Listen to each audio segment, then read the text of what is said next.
is the Tornado Intercept vehicle, and in 2013, it was put up against an iv3 Tornado and survived. This vehicle's mission? To capture groundbreaking video and scientific data from within a tornado. Oh my gosh, look at that. Let's go. We have to go east.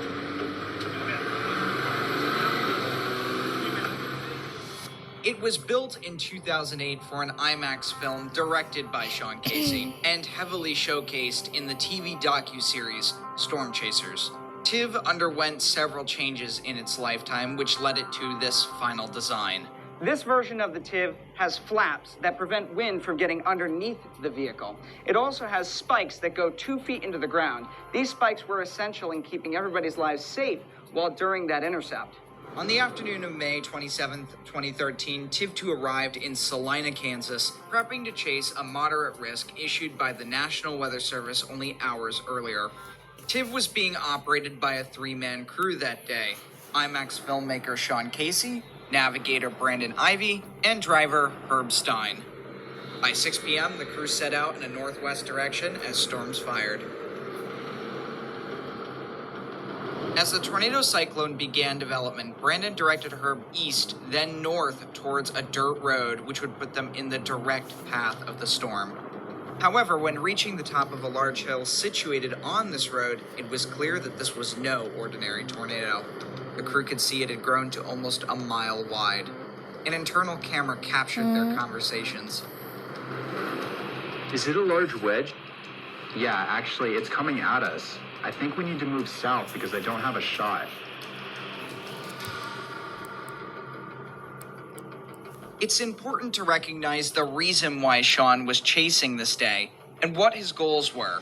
After his film Tornado Alley was completed in 2010, Sean partnered with National Geographic to produce a new film titled Extreme Weather, which focused on many natural disasters. For his segment on tornadoes, he continued to chase with the iv2, using his IMAX camera to capture everything as it unfolded.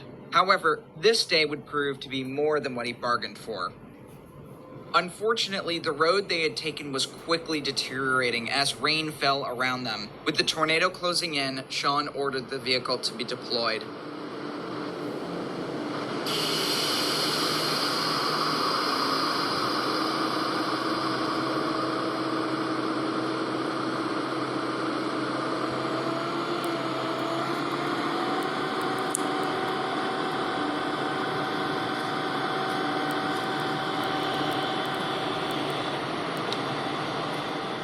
Winds intensified, lofting small objects at first, branches, tumbleweeds, leaves, but grew stronger as the vortex approached.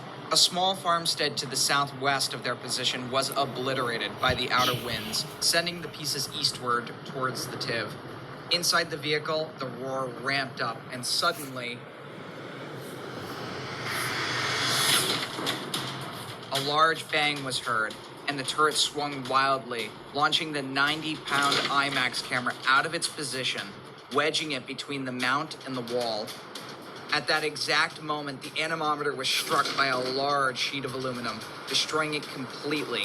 With the wind reading cut off at between 150 and 175 miles an hour, it's unknown how high it truly got.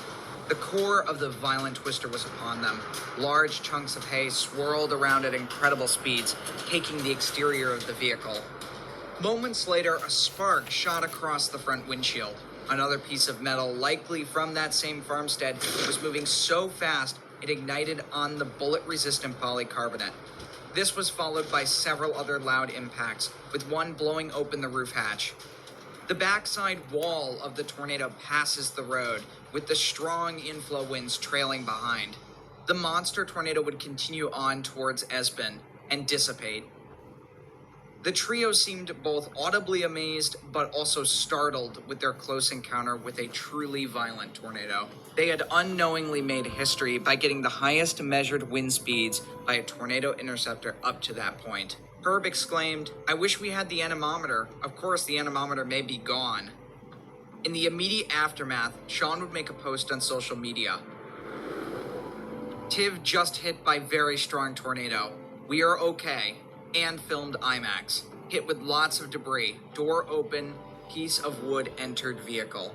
In the following days, the tornado was surveyed by teams at the National Weather Service, receiving a rating of iv3 with max winds of 140 miles an hour.